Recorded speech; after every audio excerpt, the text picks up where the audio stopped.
This is CBC Nova Scotia News. Tonight, the rising cost of living. How much inflation is taking a bite out of your paycheck? Greener ships. The Canadian Coast Guard is considering changing the way it fuels its vessels. And a moment 60 years in the making. Meet Dal's oldest graduate this year. Increasing clouds tonight with fog patches building in and lingering through Thursday as wet weather builds into the province. Your full forecast is coming up. Good evening. Nova Scotians have seen rapidly rising prices for essentials like groceries and housing over the last few years. And of course, that's eating into the money that workers take home. Tonight, Andrew Lamb looks at just how much inflation has been cutting into paychecks. We have to be very careful about budgeting for our groceries. No matter which way we spin it, it always feels like we're on the, just kind of holding on until the next payday. Many workers in Nova Scotia have been hit hard over the last few years by soaring inflation levels. 32-year-old Olivia Polk is one of them. She identifies as being middle class, but when Polk compares where she's at in life now to her mother at the same age, there's a stark difference. In terms of like a home, one car family, it was a 2-income household but was taking care of 2 children. I kind of look at, what I have right now and I don't have any of those things, and I don't imagine that I will anytime soon. Some economists use the term real wages to describe how much your income is worth when you account for inflation eating into it. For Nova Scotia, the median real wage fell by about 6% between 2020 and 2022. Economist Jim Stanford says typically in Canada, we would see real wages growing slightly each year due to improved technology and productivity in the economy. But the COVID-19 pandemic changed that. Then we tried to reopen and we had all kinds of disruptions and shortages in different areas of the economy. And then we had the takeoff of inflation beginning in 2021. And that takeoff in inflation really disrupted that normal pattern that you see over time. In addition to high inflation, economists say the wage decrease in the data reflects the return of lower-income jobs like ones in the service industry. These were jobs that were disproportionately lost at the start of the pandemic in 2020. That initially pushed the median wage up. Last year, things looked a bit more positive in Nova Scotia. Wages rose with half of workers making $24.62 an hour or less. But that doesn't mean wages are enough to meet the cost of living. Last year, the living wage in Nova Scotia ranged from $22.85 per hour in Cape Breton to $26.50 in Halifax. And inflation doesn't have equal impacts on all workers. In any moment of inflation, of precarity, it is always those who have less that pay the highest price. Researcher Maria Jose Jacques-Fraser studies the experiences of immigrant and migrant women, who she says disproportionately work in industries like care and food provision that can often pay minimum wage. They cannot compete, right? Because they don't have that Canadian experience, even though they have a wealth of experience from whatever places they come, and it might be that they come from different places. Looking at the bigger picture, workers in Nova Scotia are a bit better off. Adjusted for inflation in 2023, they're making 6.5% more than they were a decade ago. That increase is in the middle of the pack when compared to the other provinces. Nova Scotia also had the lowest median wage. Andrew Lamb, CBC News, Halifax. A 33-year-old man has been charged in the homicide of Vernon Doucette. In February of 2022, police were called to a home invasion in Concession. 64-year-old Doucette was severely injured during the incident and later died in hospital.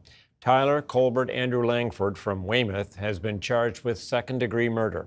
In a news release, police say they expect to have more details regarding a second person being charged in the coming days. A teacher from Tatamagouche Regional Academy is facing a number of charges for sexual offenses involving a student. According to the RCMP, the school administration contacted them yesterday about inappropriate contact with a student by a teacher. Police say between May and June of this year, the teacher sexually assaulted the student on multiple occasions and sent explicit photos to that student and at least one other. 36-year-old Nicole McLeod of Murray Siding was arrested yesterday. She's facing a number of sex-related charges and will be in court on September 4th. Police say the man with a gun who prompted an emergency alert this morning in Lunenburg County was actually carrying a large gardening tool. Police sent out the alert after receiving multiple calls about a man believed to be carrying a firearm on Barse Corner Road. A 48-year-old man from Parkdale was arrested shortly afterwards, but after searching his property, police determined he had been holding a tool that had been mistaken for a rifle from a distance. The man was released without charge. The federal minister of mental health and addictions was in Cape Breton today to announce more than $120,000 over 2 years to help with addictions among young people. The Undercurrent Youth Centre is one of 6 projects across Canada to receive the funding under the Youth Substance Use Prevention Program. The money will be used for research and community outreach at Undercurrent's facilities in Glace Bay and New Waterford. This infusion of funding will bolster community resilience by equipping our children and our youth with effective strategies, vital resources, and support systems to navigate the current challenges they face, ultimately aligning with our mission to inspire hope for a brighter future. The minister says the money will go directly towards benefiting youth in the area. The federal government has invested $3.1 million to reduce harms for young people across the country. The largest civilian fleet of sea vessels in Canada is considering changing the way it fuels its ships. The Canadian Coast Guard is examining ways to reduce its impact on global warming. Brett Ruskin has that story.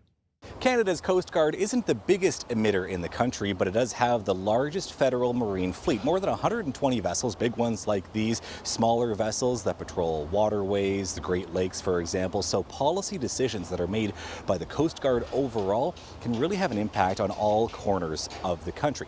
Policy decisions on, for example, what fuels they use, switching to alternative fuels, switching to biofuels that have lower carbon and lower greenhouse gas emissions as well. In fact, 80% lower greenhouse gas emissions in the tests that they've done on vessels that have been converted to use these biofuels. I was able to speak with Mark Mess. He is with Canadian Coast Guard, talking about how Coast Guard is so large that they can really throw their weight around to a certain degree in the marketplace when it comes to these alternative fuels. Have a listen. The biggest issue, of course, is supply of these alternate fuels. But that too, the government is looking at it, and Coast Guard is in a position, I think, to really help drive the market. If there is a need for alternative low carbon fuels, and Coast Guard is using that, that will also help the demand from other industry.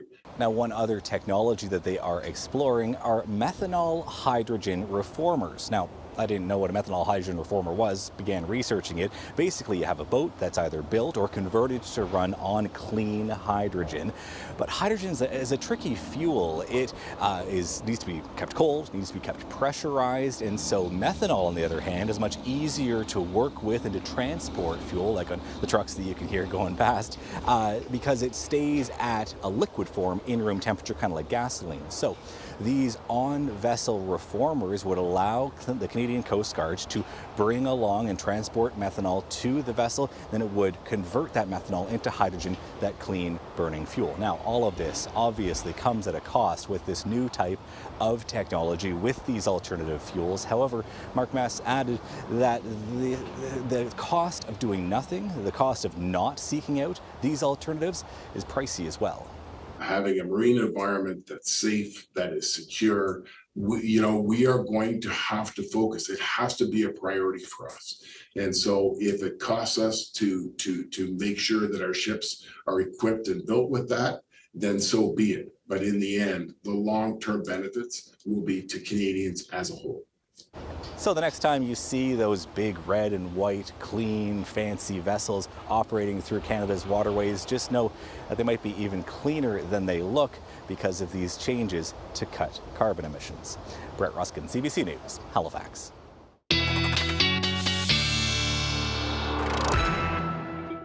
Nice day in Halifax today. Lots to talk about weather-wise. Here's Ryan Snoddon. I think you were promising an A++ day on Monday, and I think you delivered. It might even been A+++, because we were thinking kind of 24 to 28 today, but we hit 30 at a few spots at Truro and Kentville and Greenwood, all at the 30-degree mark for highs today.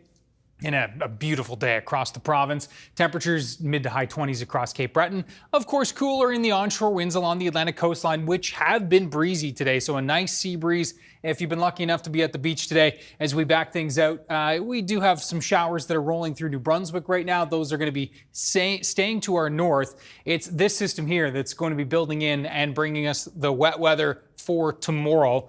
Temperatures much cooler, 18 to 22, but it will be humid, so we will be feeling warmer than this, more like mid to high 20s in terms of what that humidity will make it feel like. In terms of rainfall, it looks like eastern areas, including Cape Breton, 5 to 10 millimeters, and that likely also includes most of the central parts, including the Halifax area, where we're looking at a better chance of getting into that 10 to 20 millimeter range is going to be from Cumberland County back through the valley and down towards the south and west. And this is the best chance also of seeing some of the heavier downpours, which could see some pockets of 20 to as much as 25, maybe 30 millimeters of rain. So that will clear off, which is good news. We've got a pretty nice looking Friday, edging into Saturday and a nice start to the weekend. We do have some wet weather to deal with this long weekend as well. We'll do our best to time it out for you with your full 7-day. We didn't talk about that too much, did we? No, we didn't. All right, details to come. Thanks, Ryan. Thank you. Dartmouth residents have had their first say on a proposed development on Waverley Road. About 90 people attended a public meeting regarding the 13-story building last night. It would create 141 apartments on Lake Micmac. There would be a 20-meter buffer of existing trees and shrubs, but many say they're worried about its impact on the lake. The concern is if you build this one, then the next one is going to be easier. Well, you've done it once, we'll do it again. If you build it on Lake Micmac, then you can build it on Lake Charles. Not a concern. Well, it is a concern. Our approach, our wish would be that there would be no high-density buildings on our lakes. We need to preserve our lakes. We need to care about our lakes. We need to, as you heard tonight, we need to think about future generations and the use of those lakes. The site is currently woods, a single-family home, and parking for the Micmac Bar and Grill. There will be a public hearing before a final decision. CBC News has new details about the investigation into a suspended structural engineer in Moncton. A Halifax structural engineer says he reviewed several of her apartment building designs and concluded some were at risk of collapse. Helen Terriot's license to practice was suspended last month, and while John Richardson says all of the buildings he reviewed have been stabilized, he's still worried. Shane McGee has that story. Last December, cracks were noticed in the foundation during construction of this 63-unit apartment building. Its owner called on Halifax structural engineer John Richardson to take a look at the building plans.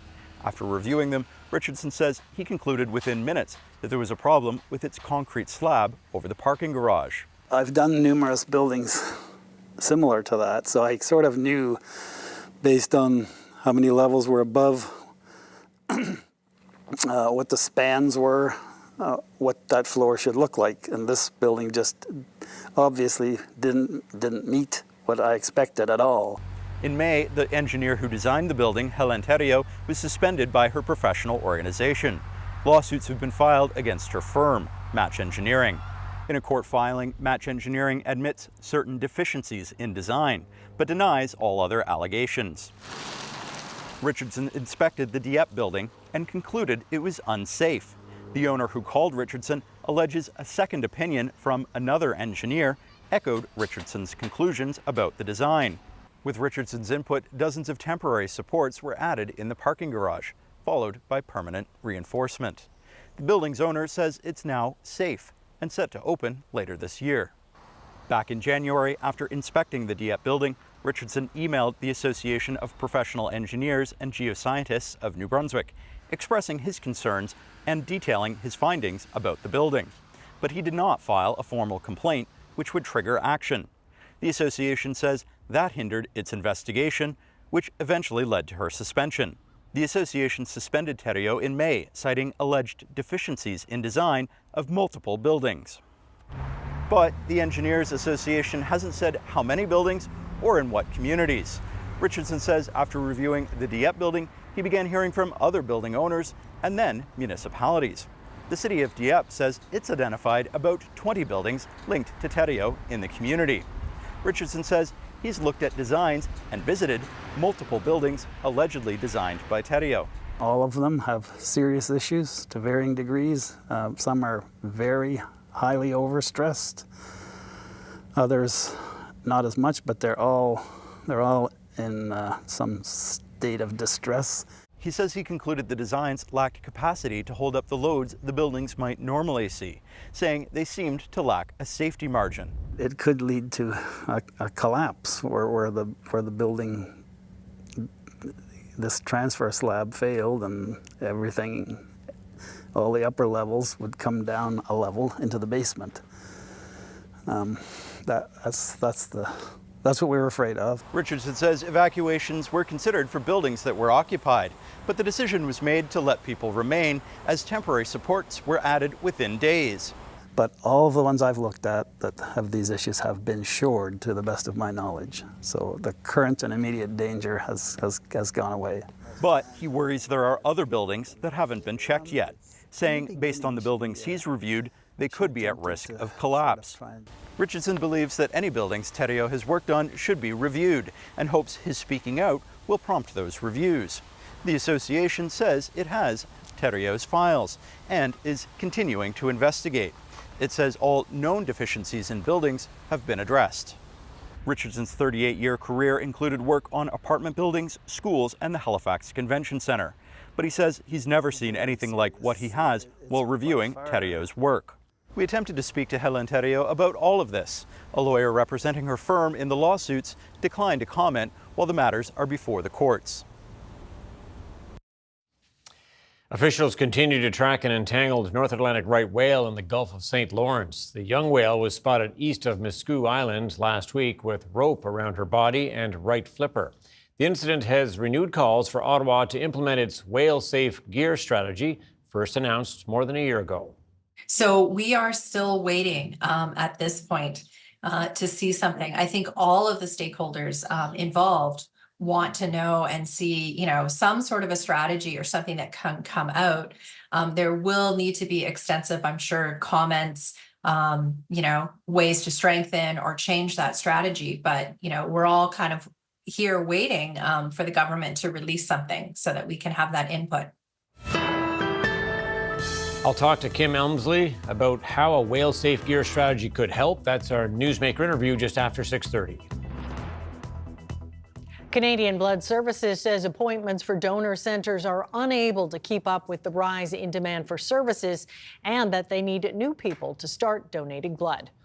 Here in Nova Scotia, more than 2,500 appointments need to be filled in July in order to keep up with demand.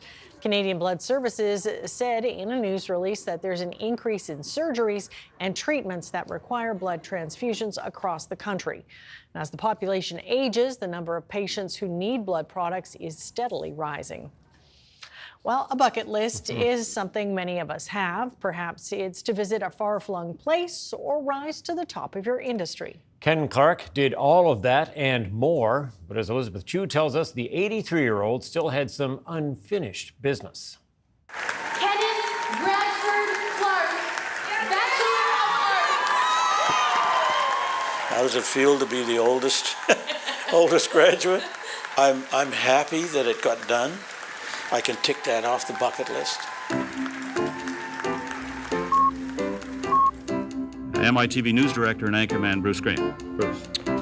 Thank you, Ken. My business card should say Ken Clark, itinerant broadcaster. Because it's been my privilege to work in radio and television in many different places around the world, and it's exposed me to other cultures and points of view and a very broad picture of what the world was up to at the time. It looks awfully shiny new. Got BA on one side and class of 2024. And recently had an opportunity to get back to the university, Dalhousie, and complete some business that's been waiting 63 years. Because in 1961, the CBC came along and said, would you like to work in broadcasting? And I thought, that's a good idea. But what that meant was I had to step away from my studies in that final year. And so I didn't finish my degree. My broadcasting career started in Cape Breton in Sydney on CJCB radio when I was about 10, 12 maybe, in a children's program called Juvenile Jury, hosted by the famous Ann Terry. I was privileged to be able to sing in the original show of Sing Along Jubilee. It was a huge talent resource in the Maritimes at the time. It was a real pleasure to come out of that with so many others like Anne Murray and Jean McClellan. Lucky to produce Gazette at the time, which is an early evening magazine show.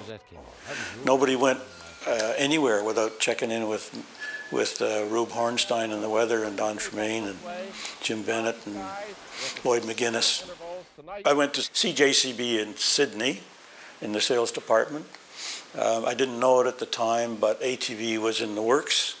And about a year and a half later, I was asked to move from Sydney to Halifax, and along with the other people who did that, we got ATV started in 1972, and it eventually morphed into what's now called CTV. It was a challenge, it was fun, it was interesting, and I feel privileged to have been able to do it. I had some other challenges along the way that were a whole lot different in their content. Well, that's because when the mob trashed a TV station, this is what they crashed the TV cameras. And when you fast forward to what went on in Fiji, I got there in June of 1999. A year later, that prime minister was ousted in a coup. The TV station was ransacked. So we had that to manage through and get back on the air after all this damage had been done. Cameras were tilted over, computers were thrown out the windows. It was raining that night. I on a new transmitter in New Zealand. You've seen it all, you've done it all. In broadcasting, at least. I'm hoping there's something left to do. But one day I got an email from Dalhousie saying, "You're in. You can go back to school. And if you take a science course and you do well enough in it, you can graduate in the spring." Finally! Thank you. Good job. The drumming in the beginning. You got a standing ovation at convocation. I was astounded. I found that overwhelming, really. It still touches my heart. I love you, I really do. I'm really proud of you. It's a distinction to be the oldest, but is it important? Probably not. What's important is that a long-held goal has been ticked off, and now I have to think about what I might be looking for a job someday. I need to think about what I need to do next. Talk about getting things done. I know, how inspiring. It's never too late. You know, Ken's going to find something else to do next. I think so. That's a certainty, Gotta keep busy. I would think. Congratulations, Ken. First quick break on the way. Do stay with us. There is a lot more to come on CBC Nova Scotia News. The latest on the threat to Churchill Falls as the wildfire has jumped the river that was protecting the community. And race for the White House. U.S. President Joe Biden and Donald Trump prepare for their first debate. And some visitors coming and going in the Halifax Harbor. Ryan is up next with his forecast. We will see you on the other side of the break.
All right, we'll get to the forecast in just a moment, but we wanted to let you know that the weather is actually offering some help in the fight against the wildfire threatening Churchill Falls, Labrador, and the major power plant there. But other factors are complicating the crisis. That's right. Winds and smoke have grounded water bombers, and power failures have crippled towns in the region. Peter Cowan has the latest. When flames roared through Labrador yesterday, they took out a key transmission line, plunging Labrador West into darkness. This cafe is closed. The generator is the only thing keeping thousands of dollars of food from spoiling. You have $30,000 or $40,000 worth of refrigerated or frozen material in your restaurant, and you have no electricity. It's very difficult to try and keep that frozen and refrigerated. People who needed lunch stopped into the Salvation Army.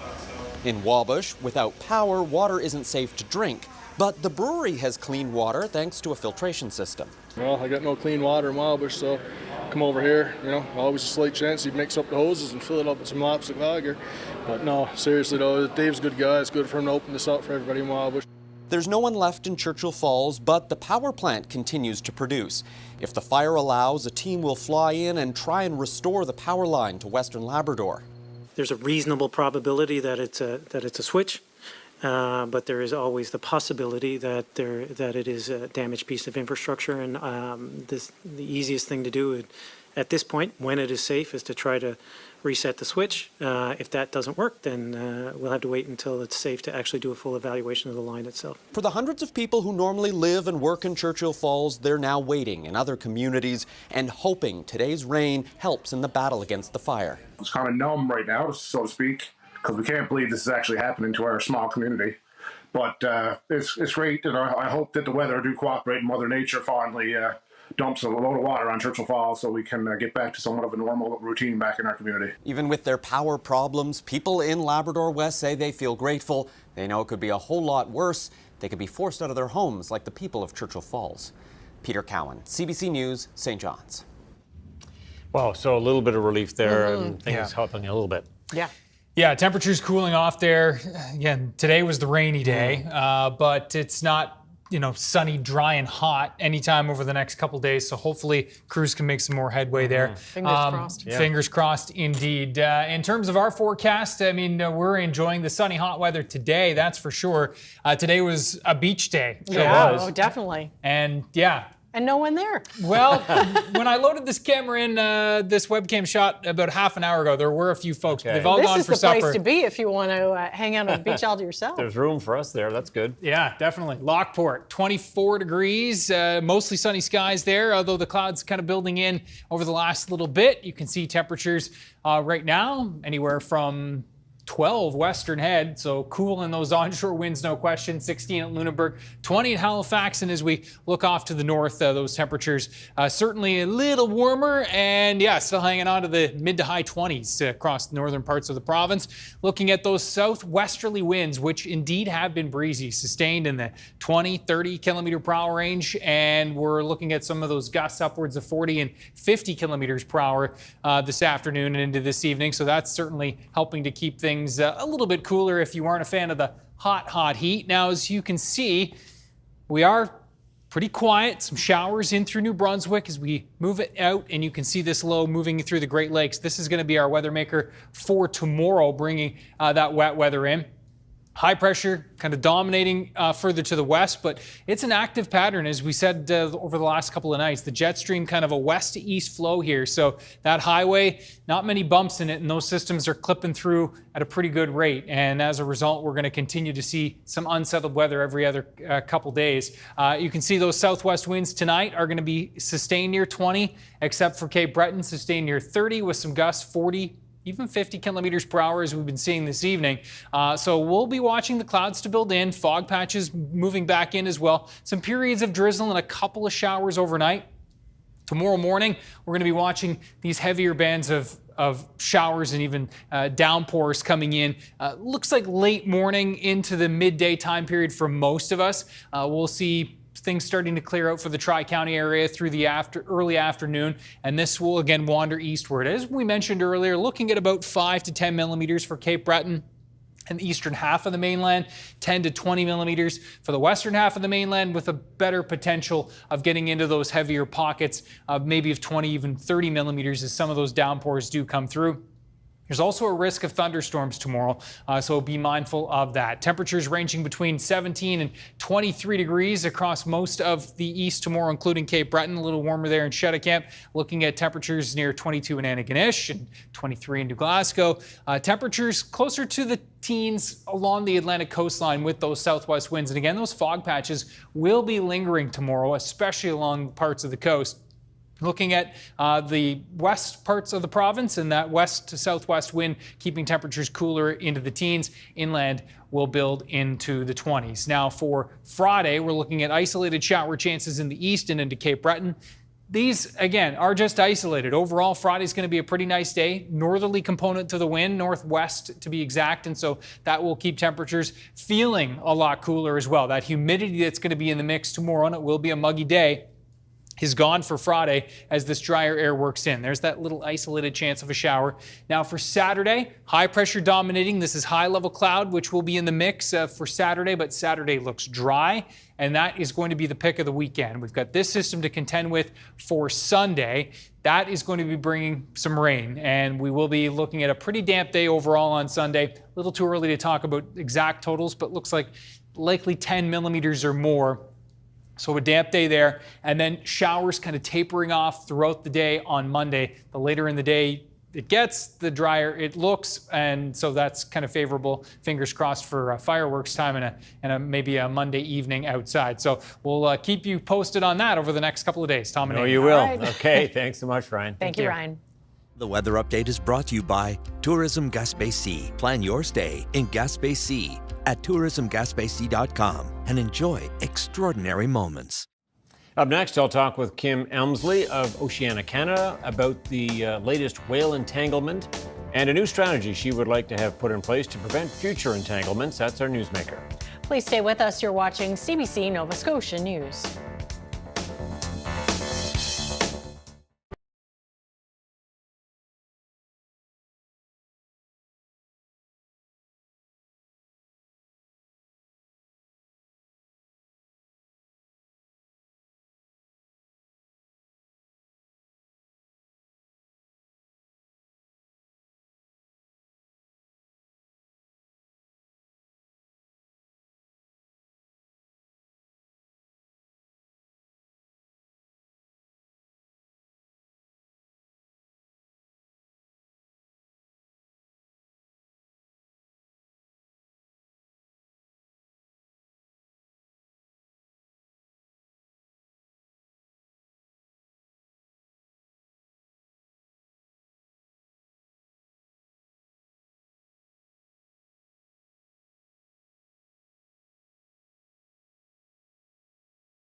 Officials continue to track an entangled North Atlantic right whale in the Gulf of St. Lawrence. The young whale was spotted east of Miscou Island last week with rope around her body and right flipper. Now, the incident has renewed calls for Ottawa to implement its whale-safe gear strategy. Kim Elmsley is with Oceana Canada.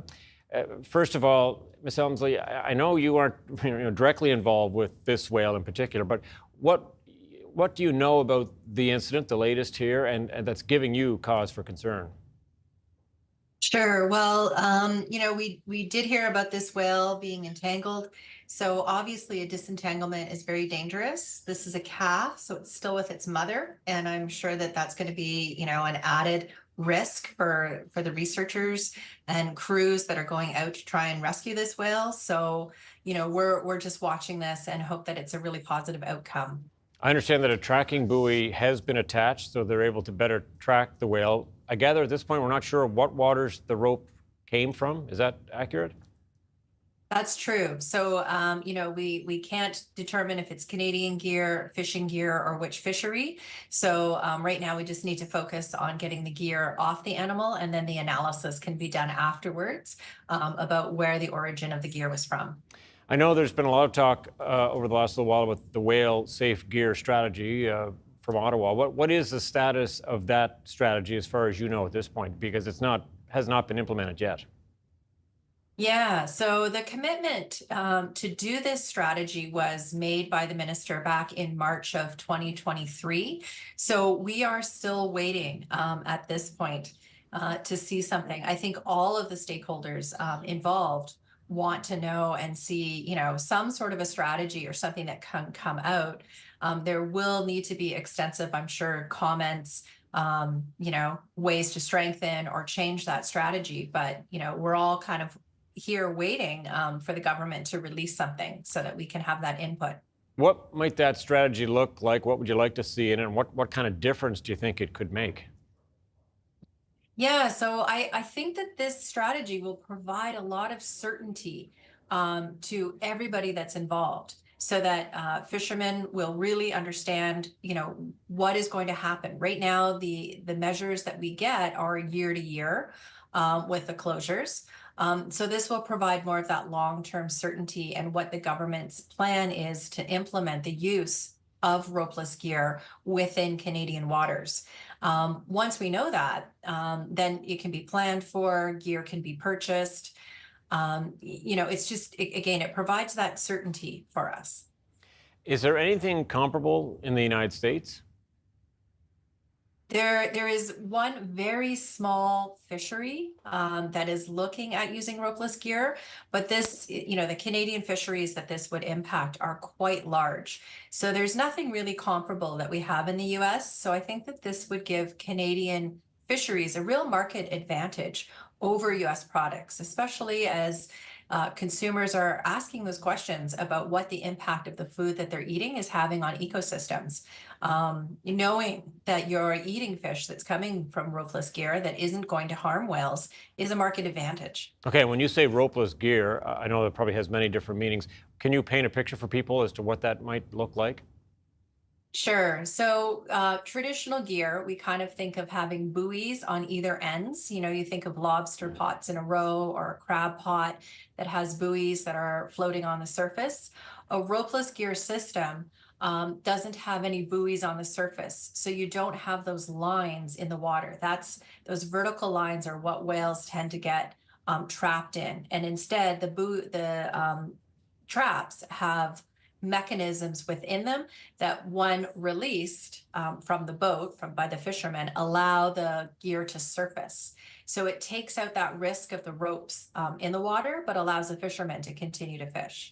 The federal government has made some pretty big changes over recent years, at least. You mentioned closures of some fishing areas. There was a lot of work done around ship speeds, et cetera, to try to protect the whales. Those changes are having some success, are they not? Yes, I think all of those are excellent, excellent changes, and we need to continue to do them for a couple of reasons. One, to protect the whales, because we still see scarring rates going up on the whales. We're still seeing, whales being struck by ships. But as well, there is also in the U.S. the Marine Mammal Protection Act, which basically says that if we're going to export our fish into the U.S. is going to look and make sure that our fisheries are not entangling any marine mammals or endangering marine mammals. So switching to ropeless gear is a really eloquent way to be able to maintain that access to U.S. markets for these. They're incredibly lucrative markets that we sell to, billions of dollars worth of fish. So this protects the long-term sustainability of our fisheries. We'll have to leave it there. Ms. Elmsley, thank you so much. Thank you. Coming up, as rent soars to record heights, Canadians are struggling to find affordable family-size units.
Welcome back. The Liberals losing in a federal by-election earlier this week is showing some rifts within the party. Some members say it's time for Justin Trudeau to step down as leader. But members of his cabinet and his friends are standing behind him. Ashley Burke has the story.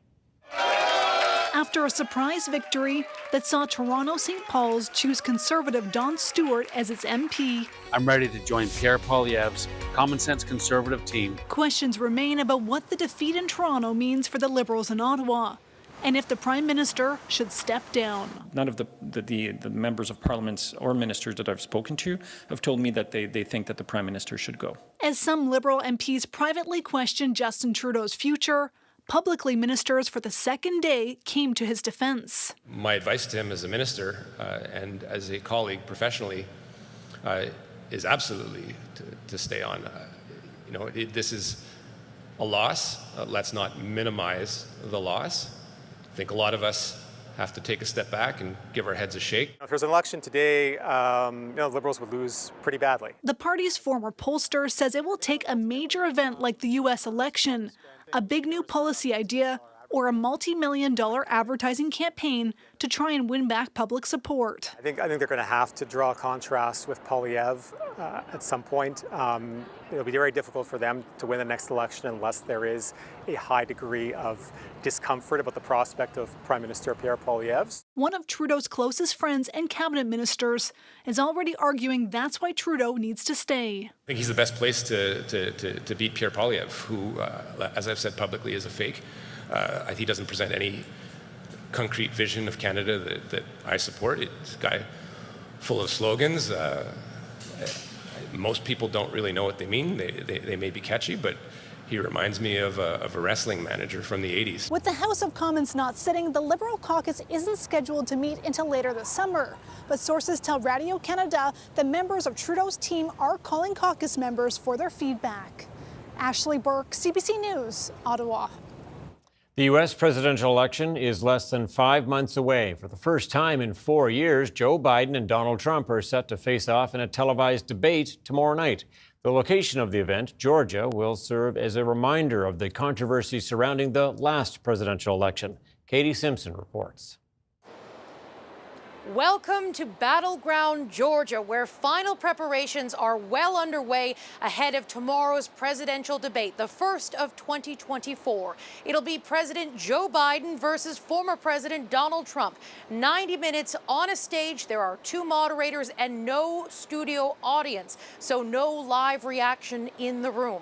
Now, we've spent the past couple of days traveling around the greater Atlanta area to get a better sense of what voters here are thinking about this debate. For Democrats, they want to see Joe Biden appearing energetic, proving his critics wrong, that he's not too old to be on that stage. Kind of showing that he's got the health and stamina to do it on the biggest stage that he's going to have this election year. I know the guy can do it, but on the national stage, this is going to be him up there for 90 minutes toe-to-toe with Trump.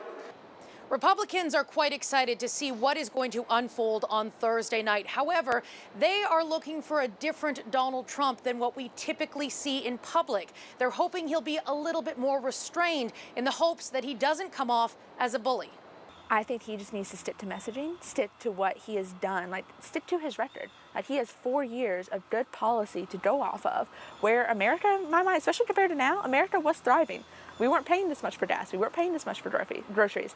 If he sticks to that, I think he'll be okay.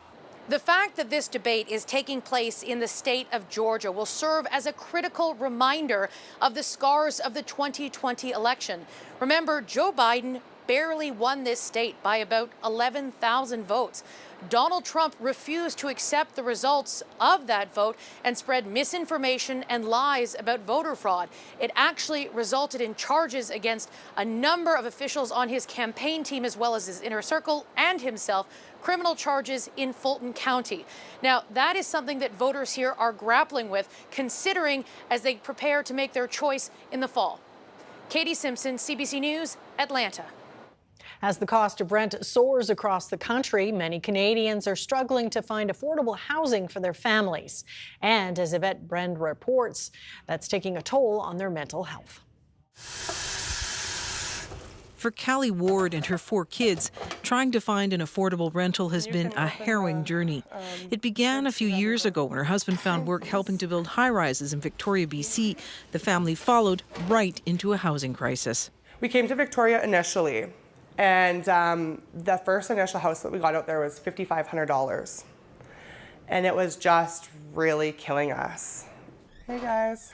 Versions of their story are playing out across Canada. Last month, average national rent costs hit record highs. So it's not just a roof over our heads, it's it means so much more.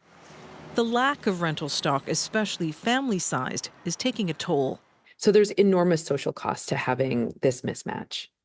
In some Canadian cities, affordable 3-bedroom options are almost non-existent, according to a new interactive tool from CBC News.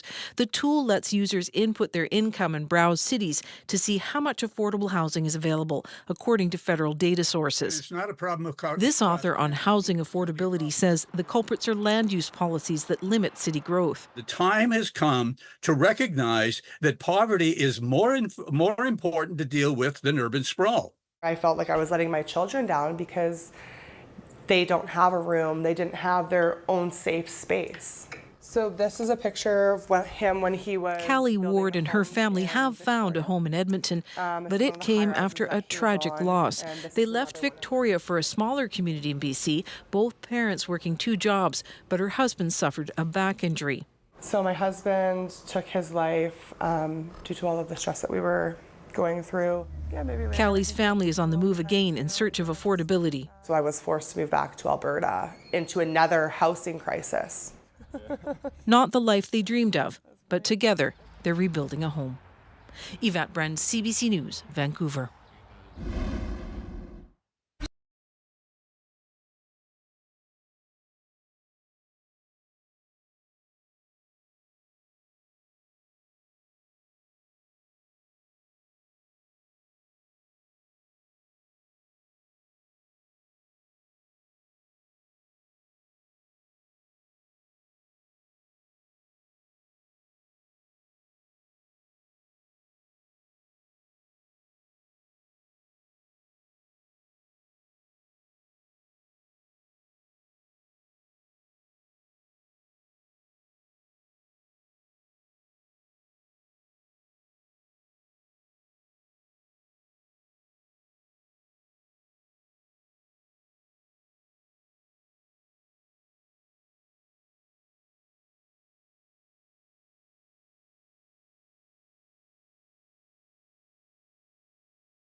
All right, we had the beach picture earlier today. We didn't get to the beach. We did not. We should make plans sometime, don't you think? I think so. What day should we go, do you think, Ryan?